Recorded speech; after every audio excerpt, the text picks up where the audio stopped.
Hi then folks, and welcome to the next step of the DeAgostini Ford GT40. In this particular vid we have, first of all, part 6. Now part 6 is, as we shall see from opening it up, involving the clamshell, which of course we've revisited twice now in the very first part and in the last video as well, and actually putting the headlamps into that clamshell.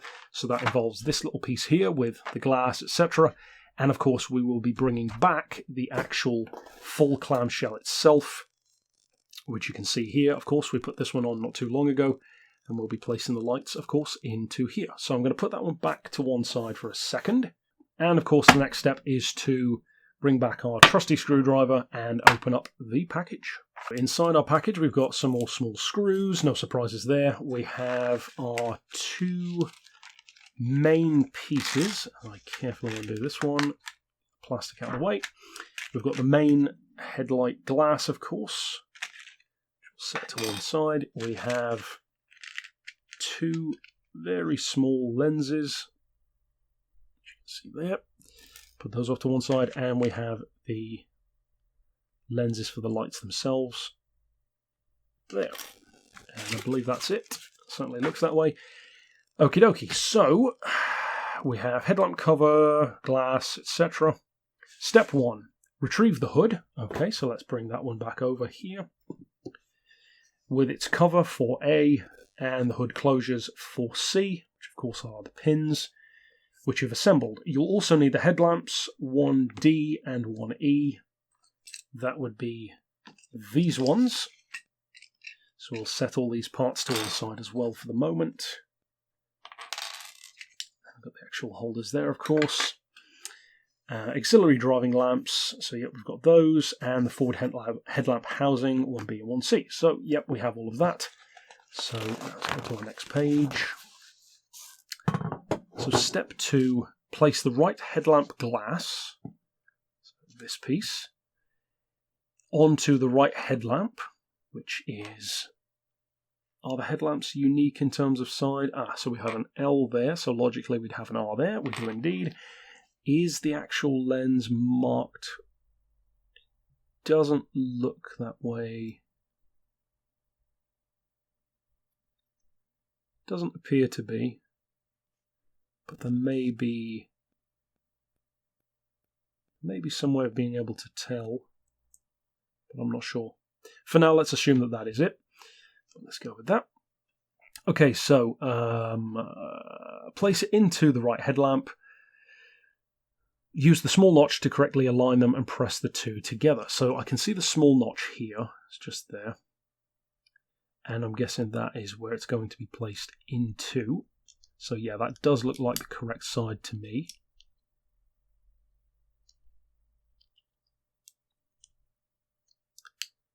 Clip that one in there. Yep, I would say that is placed in. Step 3, repeat the procedure, of course, for the next one. Bish bash bosh, that one's done. Into the left headlamp, pressing both pieces home. Job done. Step 4, place the headlamp assembly, which is, let's go for the right one, it appears. Left headlamp assembly, so yes, it is that one, inside of the housing at an angle, so as in to insert the top flange into its corresponding slot. So that would be, there's our left one, and then if we read that again, inside the left housing at an angle, top flange, so that would be up here. So that, I would say that's that orientation. And then snap that one into place, like so. Okay. Step 5, assemble the right in the same way. Fairly obvious, of course, but just wanted to make sure. So flip that one that way around.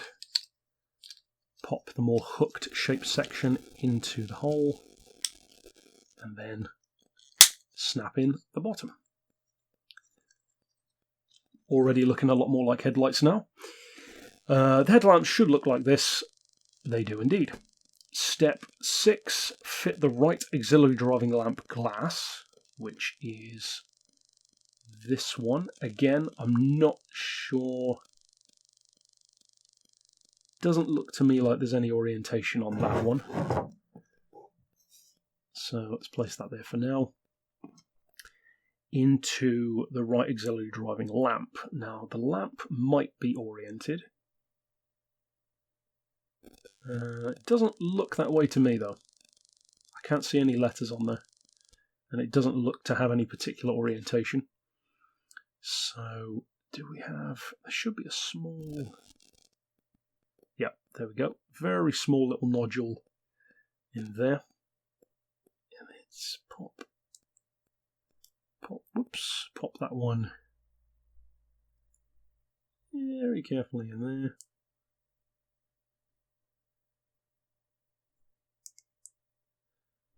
Trying to get it lined up, that's the trick.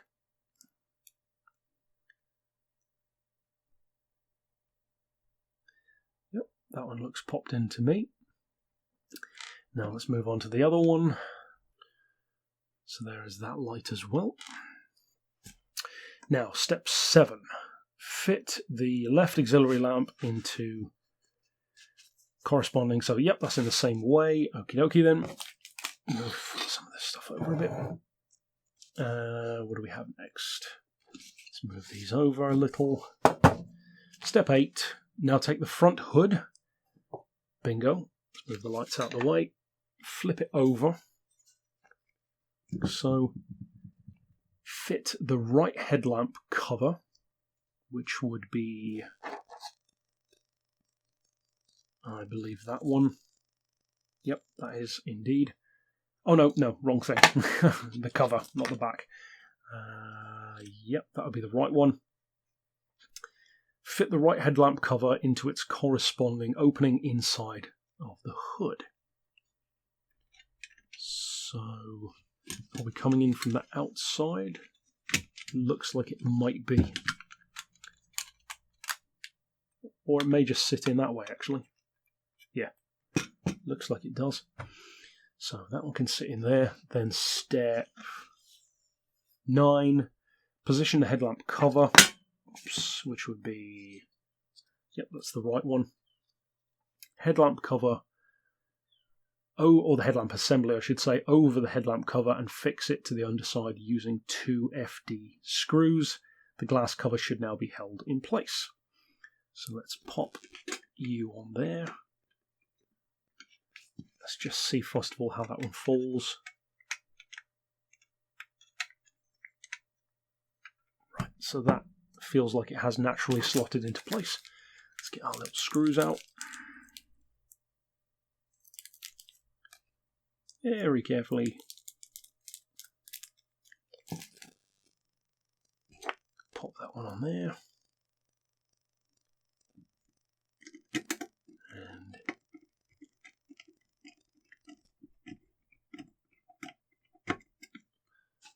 then pop the other one in before I tighten the first one up too much.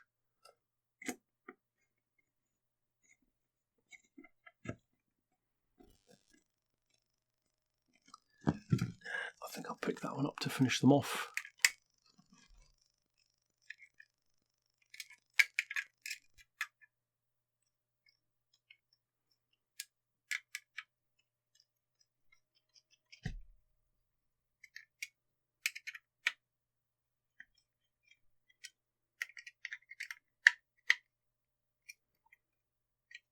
Feels pretty sturdy to me.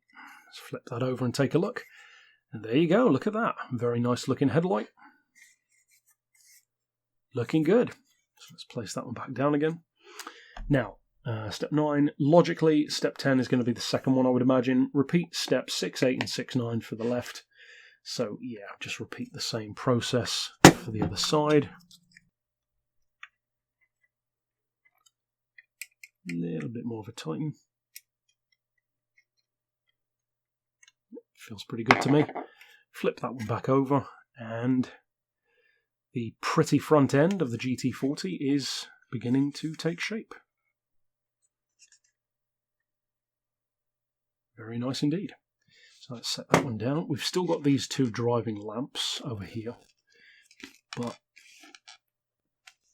that would now indicate stage complete then. So appearance of the front hood with the headlamps, yes, we've got that here.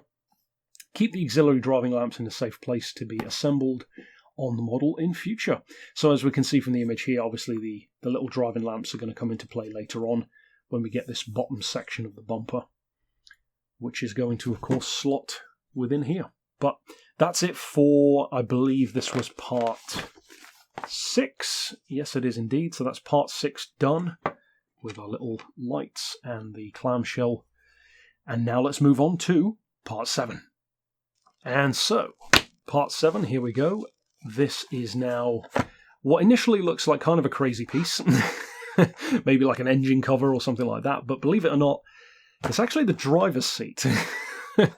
So I'm sure it was more comfortable than it looks in real life, but it does kind of look like you'd need to be a Lego person to drive this car. So we have our pieces here. Of course, we'll get this out of the packaging, and through the power of editing, we'll be there in a second. And so with the card removed, we have our little screws as always. And gently pop out the plastic, and only 2 pieces for this one. So a very simple, shouldn't take too long, I wouldn't imagine. And got little screws as well, as I said. So let's get it done. Step 1, insert the posts on the reverse of the driver's seat. So which is our reverse? It looks like that would be our 7A piece, and this would be our 7B. So, excuse my phone. Insert the posts, and then interlock both pieces. Yep, that's done. Turn the assembly over, put 2 FP03 screws in. So pop over our little buddies here. 2 screws, I believe.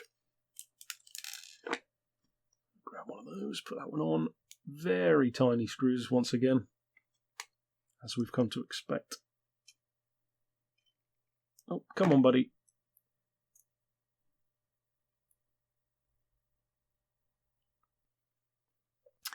Well, after finally getting the screw to locate, I would say that is easily the most infuriating aspect of this build so far, which makes sense as to why the seat would be part 7 on its own.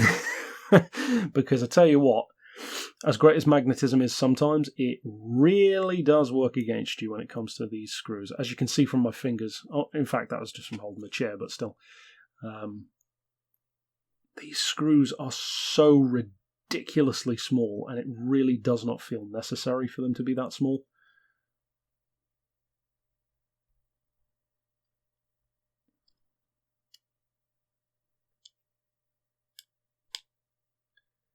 My recommendation for this portion is go slow and steady.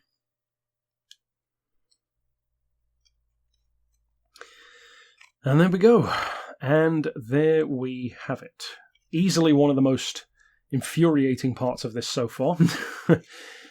So step 3 is to put that one in there, so that's done. And stage complete. This is how the driver's seat should look. That is indeed how it looks. And of course, that will come back much later on when we actually put it in the car.